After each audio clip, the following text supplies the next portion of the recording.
بسم اللہ الرحمن الرحیم۔ حضرت امام حسین اور کربلا کا واقعہ۔ حضرت امیر المعاویہ رضی اللہ تعالیٰ عنہ کی وصال کے بعد آپ کے بیٹے یزید کو خلافت مل جاتی ہے۔ یزید ایک بدترین اور بدبخت شیطان تھا، شرابی تھا۔ یعنی یزید کو جب خلافت مل جاتی ہے تو یزید سمجھ گیا کہ میری خلافت کو حضرت امام حسین رضی اللہ تعالیٰ عنہ کبھی قبول نہیں کریں گے۔ اسی لیے یزید منورہ کے گورنر ولید بن عتبہ کو خط لکھا کہ حسین ابن علی، عبدل ابن عمر اور عبدل ابن زبیر رضی اللہ تعالیٰ عنہ کو کہو کہ میری بیعت کو مانیں، اور اگر وہ بات نہ مانے تو ان پر ظلم و ستم کرنا۔ حضرت امام حسین رضی اللہ تعالیٰ عنہ نے یزید کی بیعت کرنے سے انکار کر دیا، کیونکہ یزید کے نزدیک مسلمانوں کے امامت اور خلافت کے لائق نہیں تھا، کیونکہ آپ جانتے تھے یزید فاسق و فاجر تھا، یعنی شرابی تھا اور ظالم تھا۔ امام حسین رضی اللہ تعالیٰ عنہ مدینہ شریف چھوڑ کر مکہ تشریف لے آئے۔ اب آپ کو مکہ شریف میں کوفیوں کے ڈھیر سارے خط آنے لگے۔ ان خطوں میں لکھا ہوا تھا کہ امام حسین آپ کوفہ تشریف لے آئیے، یہاں پر یزید کا ظلم و ستم بڑھتا چلا جا رہا ہے، ہم آپ سے ہی بیعت کریں گے، یزید کی بیعت ہمیں ہرگز قبول نہیں ہے۔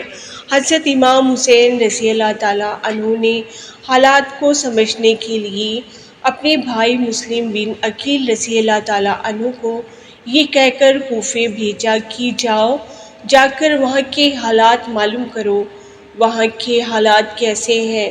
جب مسلم بن عقیل رضی اللہ تعالیٰ عنہ کوفہ پہنچے تو وہاں کے لوگوں نے بڑے ہی احترام کے ساتھ آپ کا استقبال کیا۔ حضرت مسلم بن عقیل رضی اللہ تعالیٰ عنہ کے ہاتھوں میں 18,000 لوگوں نے بیعت کر لی، اور حضرت مسلم بن عقیل رضی اللہ تعالیٰ عنہ نے اپنے بھائی حضرت امام حسین کے نام ایک خط روانہ کر دیا، جس میں آپ نے لکھا یہاں کے حالات بالکل صحیح ہیں اور 18,000 لوگوں نے بیعت بھی کر لی ہے، لہٰذا آپ کوفہ جلد سے جلد تشریف لے آئیں۔ لیکن جب یزید نے ان لوگوں کو دھمکایا اور لالچ دی تو وہ لوگ اپنی بات سے مکر گئے اور امام مسلم بن عقیل رضی اللہ تعالیٰ عنہ کو شہید کر دیا۔ کوفہ کے حالات اتنے بدل چکے تھے کہ وہ لوگ جو حضرت مسلم بن عقیل سے محبت کا دعویٰ کر رہے تھے، اب وہی لوگ آپ کی جان کے دشمن بن گئے۔ وہیں دوسری طرف مکہ میں مسلم بن عقیل کا بھیجا ہوا خط حضرت امام حسین تک پہنچ چکا تھا۔ اس خط میں لکھا ہوا تھا کہ کوفہ کے حالات بہت اچھے ہیں، آپ جلد سے جلد تشریف لے آئیے۔ لہٰذا حضرت امام حسین نے فوراً کوفہ جانے کی تیاری شروع کر دی۔ حضرت امام حسین اپنے تمام اہل خانہ کے ساتھ کوفہ کے لیے روانہ ہوئے۔ امام حسین ابن علی کو حضرت مسلم بن عقیل کی شہادت اور کوفہ کی بے وفائی کی خبر اس وقت ملی جب مکہ شریف سے کوفہ کی طرف روانہ ہو چکے تھے۔ جب آپ کوفہ شہر کے بالکل قریب پہنچ گئے تو آپ کو یزیدی فوج نے روکنے کی کوشش کی۔ حضرت امام حسین نے فرمایا کہ میں تم لوگوں کے بلاوے پر ہی کوفہ شہر میں آیا ہوں، اگر تم لوگ نہیں چاہتے کہ میں نہ آؤں تو واپس جانے دو، میں جانے کے لیے تیار ہوں۔ یزید فوج نے حضرت امام حسین کو کوفہ شہر میں داخل نہیں ہونے دیا، لہٰذا حضرت امام حسین اپنے پورے قافلے کے ساتھ اپنا راستہ بدل لیا۔ چلتے چلتے جب آپ ایک چٹیل میدان میں پہنچ گئے تو آپ نے ایک شخص سے سوال کیا کہ یہ کون سی جگہ ہے؟ اس شخص نے کہا اس جگہ کو کربلا کہا جاتا ہے۔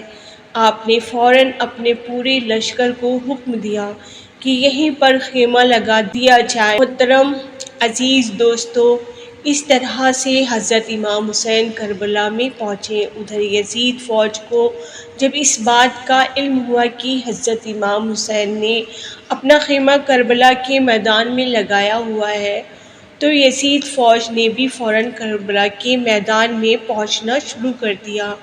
یزید کی جو فوج کربلا پہنچ رہی تھی اس کی سالاری ابن سعد کر رہا تھا۔ حضرت امام حسین نے ابن سعد سے کہا کہ یا تو تم مجھے یزید کے پاس لے چلو یا پھر مجھے اپنے شہر مکہ واپس جانے دو، لیکن ابن سعد ان دونوں باتوں سے بھی کوئی بھی بات نہیں مانی اور آپ کو بیعت کرنے پر مجبور کرتا رہا، لیکن حضرت امام حسین نے اس کی بات سے انکار کر دیا۔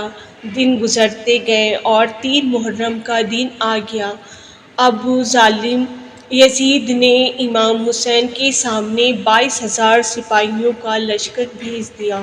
دوسری طرف حضرت امام حسین کے ساتھ 82 لوگ تھے جن میں عورت بچے بھی شامل تھے۔ اتنی حیرت کی بات ہے کہ یزیدیوں میں امام حسین کا اتنا بڑا خوف تھا کہ جہاں امام حسین صرف 82 لوگ کے ساتھ میدان کربلا میں تھے جس میں عورتیں اور بچے بھی شامل تھے، وہیں یزید نے مقابلے کے لیے آپ کے سامنے 22,000 کا لشکر بھیج دیا جو کہ امام حسین کے سامنے 100 گنا سے بھی زیادہ تھا۔ امام حسین کے سامنے یزیدی فوج کے حوصلے پست ہو گئے اور ان لوگوں میں سے کسی میں بھی اتنی ہمت نہیں تھی کہ وہ حضرت امام حسین سے مقابلہ کر سکیں۔ آخر کار انہوں نے یہ فیصلہ کیا کہ اگر امام حسین کو ہرانا ہے تو ان کا پانی بند کرنا پڑے گا، تبھی ان کا مقابلہ کیا جا سکتا ہے۔ دن گزرتے گئے اور 7 محرم کا دن آ گیا اور 7 محرم کو ہی یزیدی فوج نے امام حسین کے قافلے والوں پر پانی بند کر دیا۔ آپ کو بتاتے چلیں کہ کربلا کے میدان میں پانی کا کوئی بھی انتظام نہیں تھا سوائے نہر فرات کے، لیکن 7 محرم کے دن نہر فرات کا پانی بھی حضرت امام حسین کے خیمے والوں کے لیے بند کر دیا گیا۔ حضرت امام حسین اور ان کے ساتھ موجود تمام نوجوان لوگ تو اس پیاس کو برداشت کرتے رہے، لیکن چھوٹے چھوٹے بچے اور عورتوں کا پیاس کی وجہ سے برا حال ہو چکا تھا۔ فوج یزید جو چاروں طرف سے امام حسین کے گھر والوں اور تمام ساتھیوں کو گھیرے ہوئے تھی، انہوں نے یہ طے کیا کہ اب 9 محرم کے دن امام حسین کو قتل کر دیا جائے گا۔ معاذاللہ حضرت امام حسین نے حضرت عباس رضی اللہ تعالیٰ عنہ سے کہا، عباس جاؤ یزیدی فوج کے پاس اور ان سے کہو ہمیں ایک رات کی عبادت کرنے کے لیے دی جائے۔ جب حضرت عباس نے یزیدی فوج سے ایک رات کی مہلت کے لیے کہا تو ان لوگوں نے آپ کی بات مان لی۔ جب تک 9 محرم کی تاریخ آئی تب تک امام حسین کو یہ یقین ہو چکا تھا کہ یزید کی فوج ایک مقصد صرف اور صرف مجھے شہید کرنا ہے، اس کے علاوہ یزید اور کچھ بھی نہیں کرنے کے لیے تیار تھا۔ اسی لیے حضرت امام حسین نے 9 محرم کی رات میں اپنے تمام خیمے والوں کو ایک جگہ پر اکٹھا کیا اور آپ نے کہا کہ یہ بات تو طے ہو چکی ہے، یہاں پر موجود سبھی لوگ 1-2 دن کے اندر شہید کر دیے جائیں گے، اسی لیے یہاں موجود آپ میں سے جو بھی واپس لوٹنا چاہتے ہیں وہ لوٹ جائیں۔ حضرت امام حسین نے فوراً خیمے میں جل رہے تمام دیوں کو بجھوا دیا اور اندھیرا کروا دیا تھا تاکہ جو بھی جانا چاہے وہ چلا جائے۔ تھوڑی دیر بعد جب دیوں کو دوبارہ جلایا گیا تو سارے کے سارے لوگ بیٹھے آنسو بہا رہے تھے، یعنی کوئی بھی حضرت امام حسین کو چھوڑ کر جانے کے لیے تیار نہیں تھا۔ حضرت امام حسین رضی اللہ تعالیٰ عنہ اور یزیدی فوج کے بیچ جنگ آخرکار 10 محرم کا دن آیا اور حضرت امام حسین اور یزیدی کی فوج کے بیچ جنگ ہونا شروع ہو گئی۔ یہاں ایک طرف یزید کی ایک بڑی فوج تھی تو وہیں دوسری طرف امام حسین کے ساتھ صرف 72 لوگ تھے۔ اتنے میں فوج یزید کا حملہ شروع ہو جاتا ہے اور ہر شہید شہادت کا جام پیتا گیا۔ کبھی حور شہید ہوتے ہیں تو کبھی قاسم شہید ہوتے ہیں تو کبھی علی اکبر شہید ہوتے ہیں تو کبھی اون محمد شہید ہوتے ہیں۔ 3 دن کے پیاسے امام حسین کے گھر والے اور تمام لوگ یزید فوج سے جنگ کرتے رہے اور ایک ایک کر کے شہید ہوتے گئے۔ حضرت عباس علمدار سے حضرت امام حسین کے 6 مہینے کے بیٹے علی اصغر کی پیاس نہیں دیکھی گئی۔ آپ نے ایک مشکیزہ لیا اور گھوڑے پر سوار ہو کر نہر فرات کے کنارے پہنچ گئے اور آپ نے ایک مشکیزہ بھر لیا، لیکن جب آپ پانی لے کر واپس لوٹنے لگے تو یزیدی فوج نے آپ کے اوپر لگاتار تیر برسانا شروع کر دیا تھا۔ حضرت عباس جب تک حضرت امام حسین کے خیمے تک پہنچ پاتے تب تک یزیدی فوج نے تیر چلا کر حضرت عباس علمدار کو شہید کر دیا تھا۔ اس طرح حضرت عباس علمدار شہید ہو گئے۔ اس طرح ایک ایک کر کے تمام اہل بیت کے نوجوان اور ہاشمی شیر شہادت کا جام پی لیتے ہیں۔ دھیرے دھیرے کر کے جب حضرت امام حسین کے سبھی افراد شہید ہو گئے تو ان کے بعد حضرت امام حسین نے خود میدان میں تلوار لے کر نکلنے کا فیصلہ کیا۔ حضرت امام اپنی تلوار سے کافی لمبے وقت تک یزیدی فوج کا اکیلے مقابلہ کرتے رہے۔ حضرت امام حسین نے تنہا ہونے کے باوجود بھی آپ کے مقابلے میں کوئی بھی نہیں آنا چاہتا تھا اور اس کی صرف ایک ہی وجہ تھی اور وہ وجہ یہ تھی کہ آپ حضرت علی کے بیٹے تھے۔ اس وقت یزیدی فوج ایک کمانڈر ابن سعد کو یہ یقین ہو چکا تھا کہ ہم کسی بھی طرح سے حضرت علی کے بیٹے کا مقابلہ نہیں کر سکتے، اسی لیے اس نے اپنے تمام فوجیوں کو امام حسین کے اوپر ایک ساتھ حملہ کرنے کا آرڈر دیا۔ تمام لوگ حضرت امام حسین پر ایک ساتھ مل کر حملہ کر رہے تھے، لیکن اس کے باوجود بھی امام حسین لگاتار یہ ثابت کر رہے تھے کہ باطل چاہے تعداد میں جتنے بھی ہوں لیکن وہ حق اور سچ کے مقابلے میں بالکل بھی ٹک نہیں سکتے۔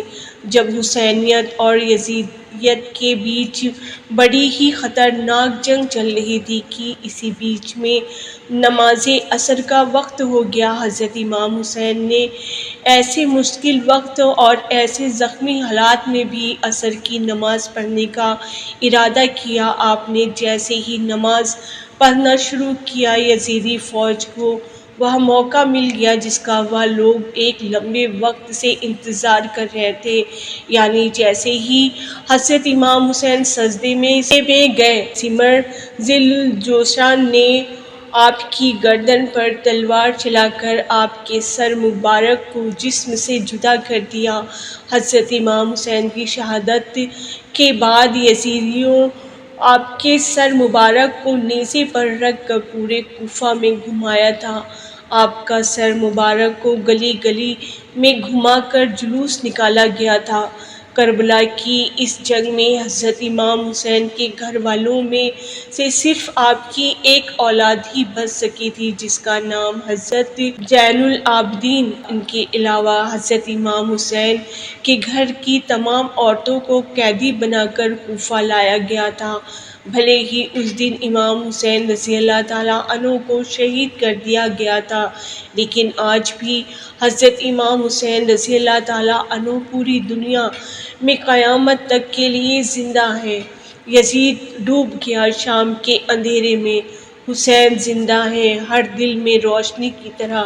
دوستو، اللہ تعالیٰ کی بارگاہ میں اللہ ہم سیدنا امام حسین رضی اللہ تعالیٰ عنہ سے سچی محبت کرنے کی توفیق دے، اور لکھنے یا ہمارے پڑھنے میں کسی قسم کی غلطی ہوئی ہو تو اللہ امام حسین رضی اللہ تعالیٰ عنہ کے صدقے میں معاف کرے۔ اللہ حافظ۔